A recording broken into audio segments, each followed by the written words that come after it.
awal-awalannya itu ya, video-video pembukaan biasanya. Ada sih. Oh, jadi langsung.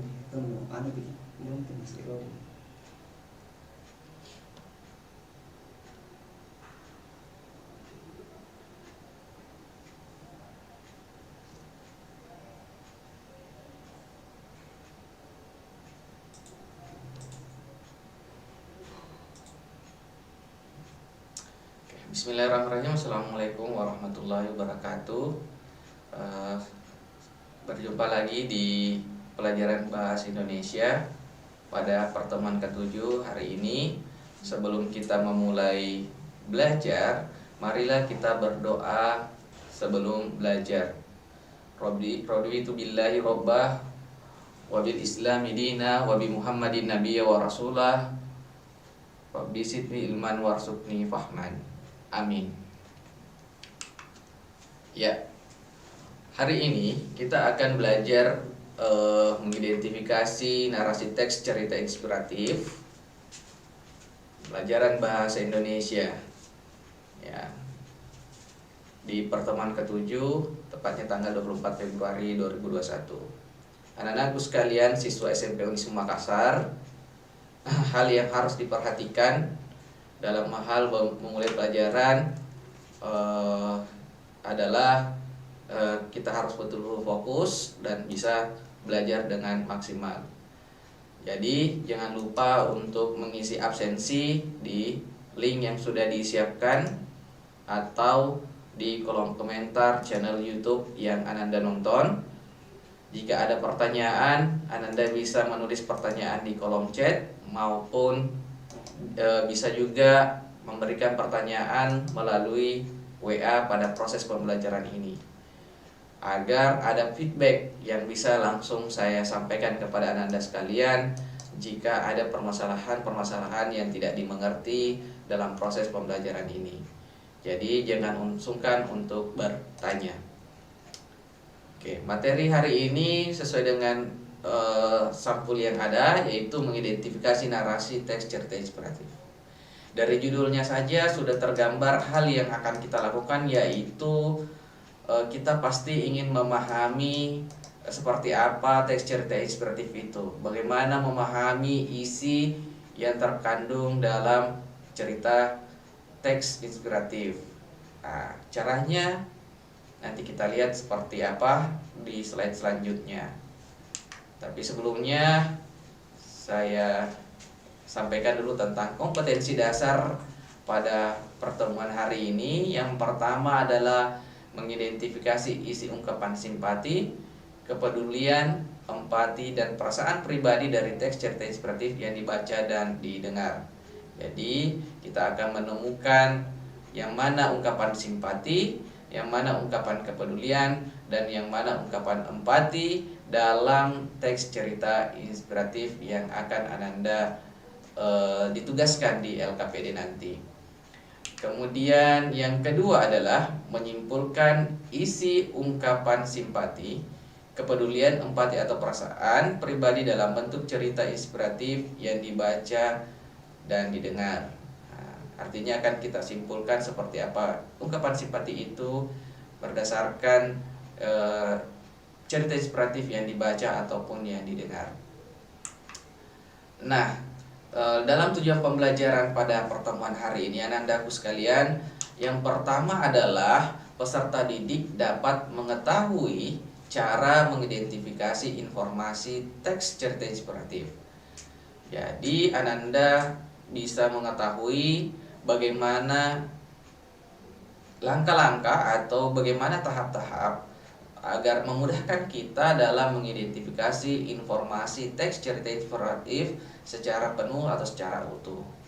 Kemudian yang kedua adalah peserta didik dapat mengidentifikasi simpulan, ungkapan simpati, kepedulian simpati, kepedulian, empati atau perasaan pribadi dalam bentuk cerita inspiratif. Jadi yang pertama tadi kita dapat mengetahui informasi dalam teks cerita teks inspiratif itu. Kemudian yang kedua kita juga dapat mengidentifikasi ungkapan simpatinya, kepedulian dan empati. Jadi tujuan pembelajaran hari ini hanya dua, Kita tahu informasi yang bisa kita dapat dari cerita tersebut. Kemudian kita juga dapat mengidentifikasi yang mana ungkapan simpati, kepedulian, dan empati dalam cerita inspiratif tersebut. Nah, sebelum masuk ke materi inti, saya akan berikan sedikit motivasi. Gambar ini adalah gambar botol, ya, botol kosong. Jika botol kosong ini kita isi dengan air mineral, maka harganya bisa 3-5 ribuan. Dan jika diisi dengan jus buah, harganya bisa sampai 10 ribuan. Namun jika diisi dengan madu, harganya bisa menjadi 100 ribuan. Dan jika diisi minyak wangi yang mereknya terkenal, harganya bisa jutaan rupiah. Namun jika diisi dengan air got, maka tidak berharga sama sekali. Dan semua orang tidak ada yang suka ingin cepat dibuang ke tong sampah. Ya, itulah filosofi yang bisa kita dapat dari sebuah botol yang kosong. Apa maksudnya ini? Ya, begitulah juga manusia.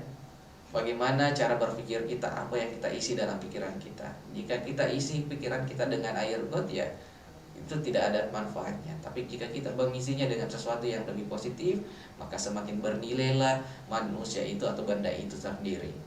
Nah, itu adalah motivasi ketika kita belajar, ya. Jadi isilah keseharian kita, kehidupan kita dengan sesuatu yang berharga. Oke, kita masuk ke pelajaran yang intinya, bagaimana cara mengidentifikasi informasi teks narasi cerita inspiratif. Caranya mudah, ya, caranya mudah. Yang pertama adalah membaca atau menyimak. Jadi kita harus mampu membaca atau menyimak teks itu secara maksimal atau secara keseluruhan. Kemudian kita menulis atau mencatat hal-hal yang penting. Kemudian yang ketiga adalah menyimpulkan dari apa-apa yang kita catat atau gagasan-gagasan yang kita temukan. Untuk lebih jelasnya akan saya jelaskan secara mendetail di sini. Membaca, apa saja dalam membaca itu. Ya, dalam membaca di sini yang dimaksud di sini adalah membaca keseluruhan cerita sehingga mendapatkan gagasan yang sedang diceritakan. Apabila tidak menemukan gagasan secara langsung, maka pahami kembali apa yang ingin disampaikan penulis. Karena saat kita paham akan apa yang disampaikan, maka akan mendapatkan gagasan tersebut.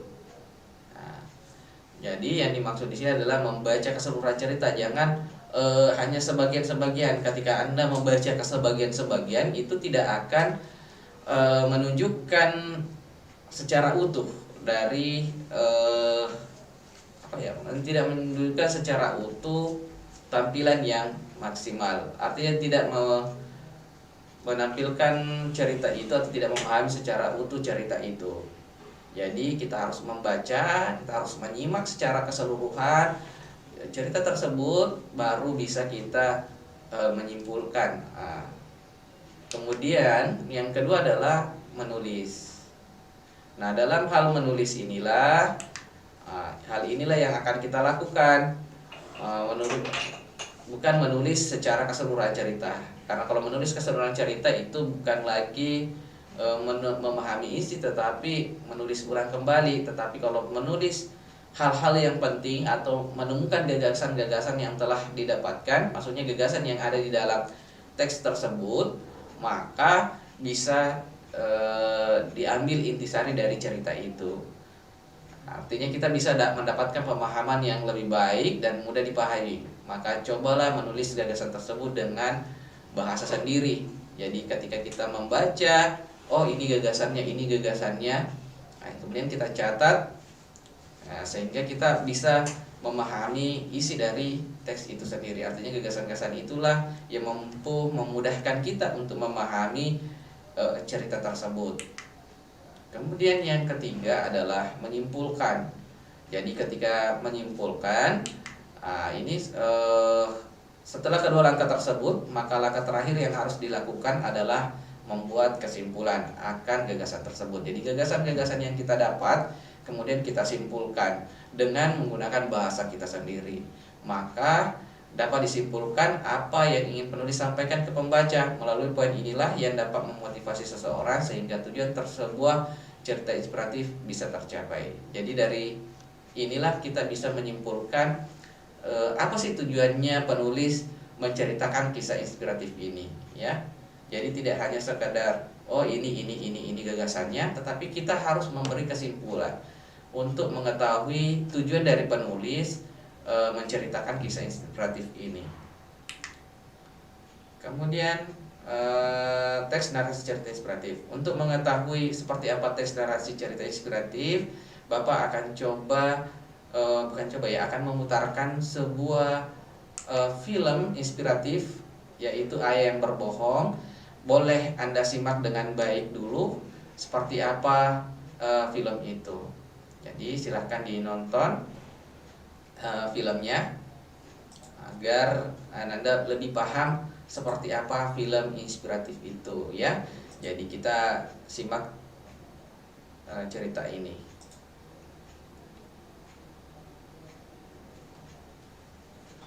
Okay.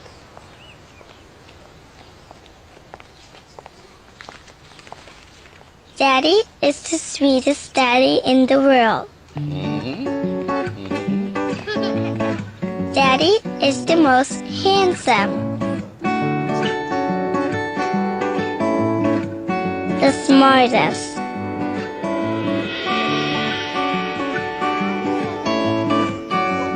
the most clever, the kindest.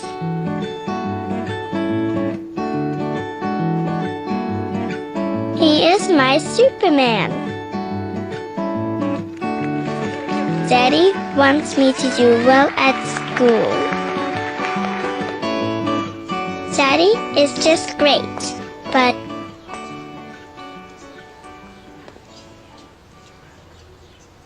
he lies.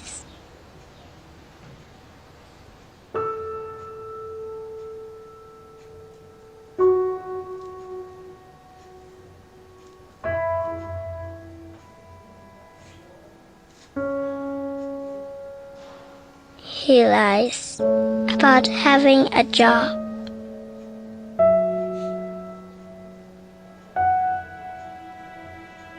He lies about having money.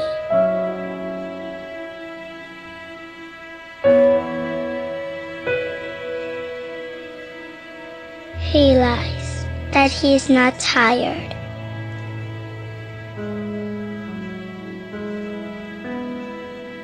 He lies that he is not hungry.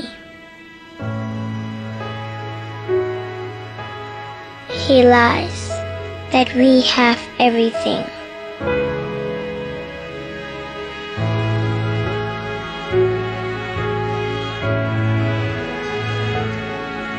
He lies about his happiness.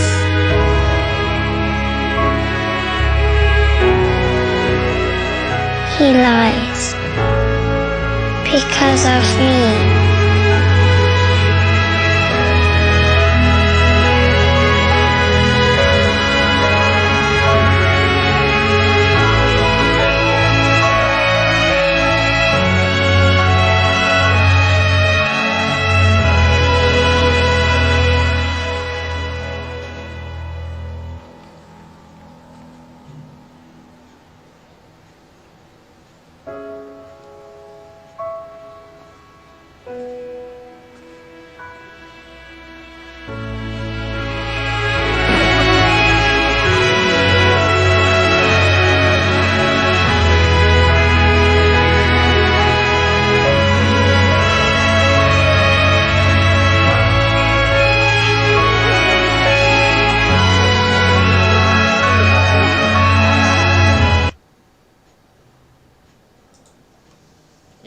Bagaimana setelah menonton film ini? Ya, pasti ada sesuatu yang terpengaruh pada diri Ananda sekalian, mulai dari perasaannya yang bergejolak, mungkin juga ada beberapa yang mungkin ikut bersedih, merasa terharu dengan cerita ini. Maka ketika Anda sudah merasakan hal seperti itu, maka yang muncul adalah perasaan simpati, kepedulian, dan empati. Nah, seperti apa itu simpati, kepedulian, dan empati dalam diri kita yang kita rasa? Maka dengarkan dulu pengertian yang ada di sini. Ya, simpati berasal dari dua kata bahasa Yunani, yaitu pathos yang berarti perasaan dan kata awalan sin yang berarti bersama. Sehingga bisa diartikan bahwa kata simpati berarti merasakan bersama orang lain. Jika Anda bersimpati pada seseorang, Anda berbagi atau mengerti perasaan orang tersebut. Ya, jadi ketika Anda merasakan apa yang dirasakan dalam film itu maka Anda sudah menunjukkan simpati bahwa kasihan sekali ini ayah, betul-betul luar biasa perjuangannya ayah ini membesarkan anaknya, dia berbohong karena demi membahagiakan anaknya. Nah, itu adalah bentuk simpati, ya, karena kita mencoba merasakan atau mengerti perasaan yang tersebut, ya. Artinya kita juga ingin merasakan dan kita mencoba mengerti perasaan tersebut, maka itulah bentuk dari kata simpati.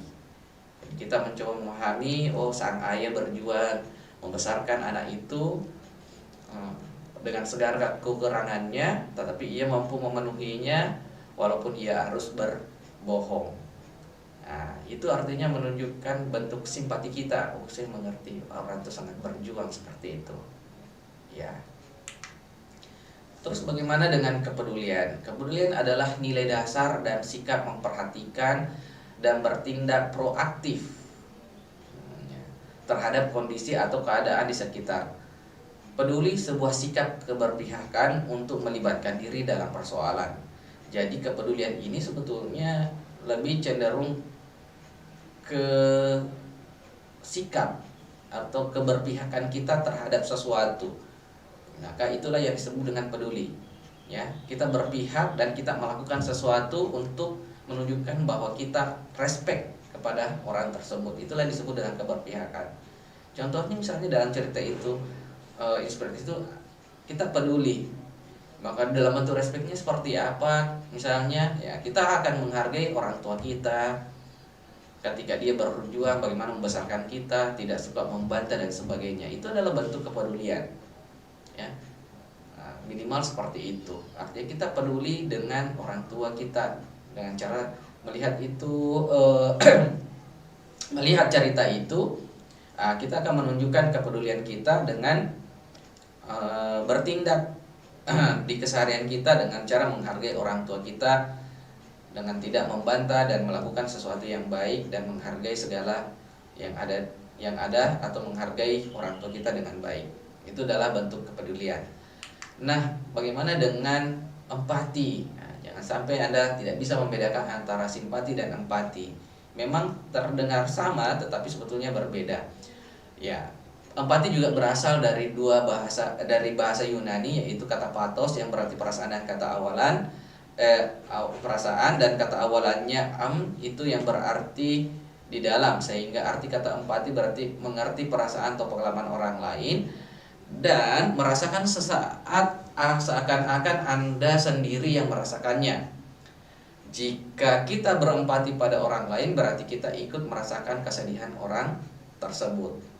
Nah, jadi kita juga ikut merasakan. Jadi kalau simpati itu hanya bentuk bahwa saya merasa sedih dan saya merasa mengerti kondisi itu, saya maklumi kejadian yang terjadi, misalnya sesuai dengan video yang saya putar tadi, kita memahami bahwa perjuangan orang tua seperti ini, artinya itu adalah simpati. Sedangkan empati, kita memposisikan diri kita sendiri sebagai pelaku dalam cerita itu. Karena kenapa? Karena kita juga pernah mengalami kondisi yang sama dengan orang tersebut atau dalam cerita tersebut. Maka itulah empati, karena ia betul-betul lebih mendalam, ya, artinya lebih mendalam ke perasaan kita. Karena kenapa? Karena kita betul-betul pernah mengalami hal itu dan mengerti bahwa kondisi itu sangat-sangatlah berat misalnya. Artinya kita melihat, oh ini perjuangan orang tua seperti ini. Nah, dan Anda juga pernah mengalami hal yang seperti itu. Artinya betul-betul merasuk ke dalam diri kita pengalaman itu, kemudian betul-betul kita ikut merasakan kesedihan yang ada atau kesedihan yang orang tersebut rasakan. Maka itulah disebut dengan empati. Nah, ya, artinya materi sudah selesai. Kita lihat komentarnya Ananda. Adakah yang ingin bertanya pada pelajaran hari ini? Sepertinya tidak ada. Saya lihat pertanyaan. Kemudian saya juga lihat di WA juga tidak ada pertanyaan ya.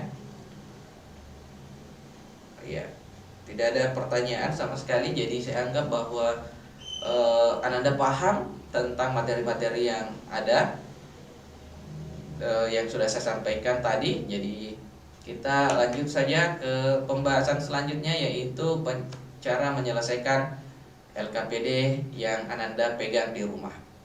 Cara menyelesaikannya sangatlah simpel. Baca baik-baik dulu pertanyaannya, karena saya agak risih ketika memeriksa pekerjaannya Ananda sekalian, tetapi apa yang kita minta itu tidak sesuai dengan yang Anda jawab, ya.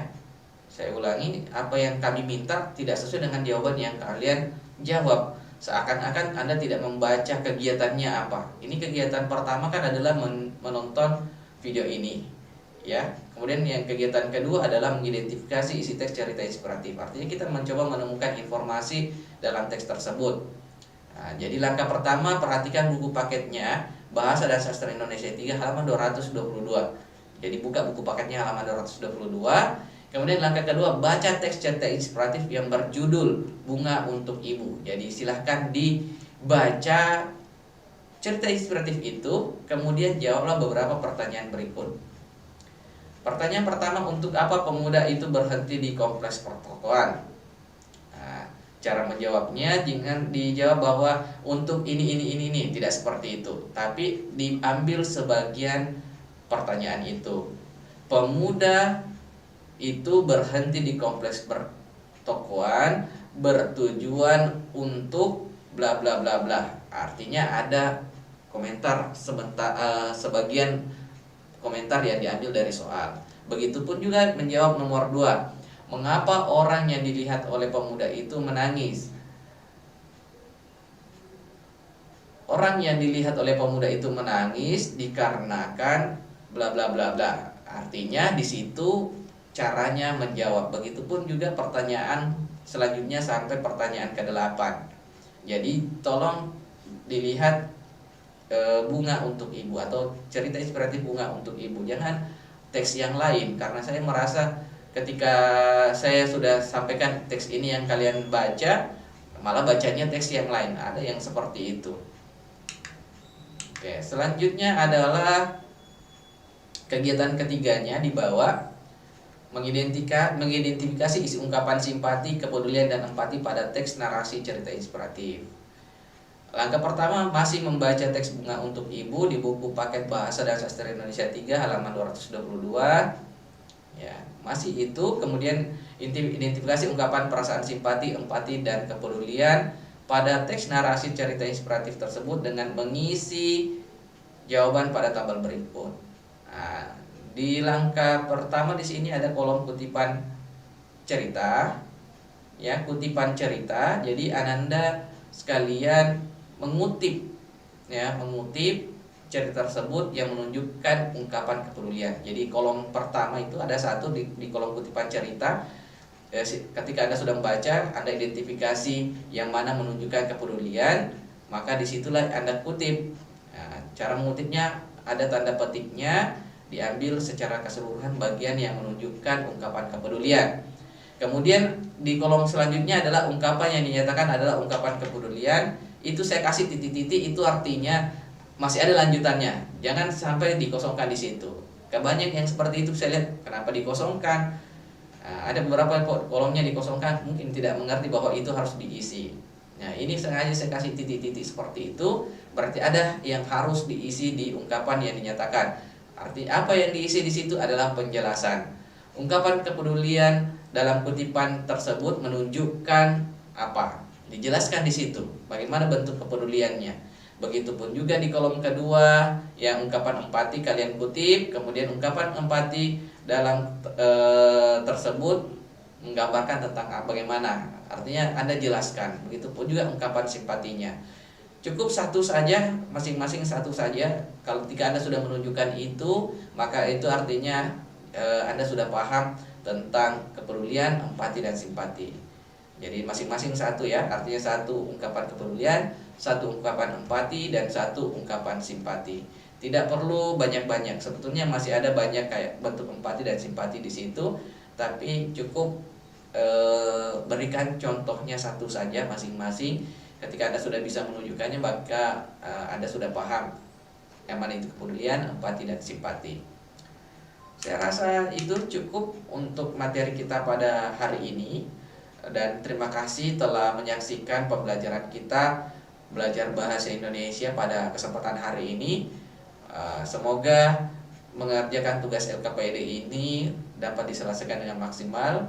Pembelajaran kita sebetulnya mulai dari jam 8 sampai jam 9. Karena durasinya ini saya lihat hanya sekitar 35 menit.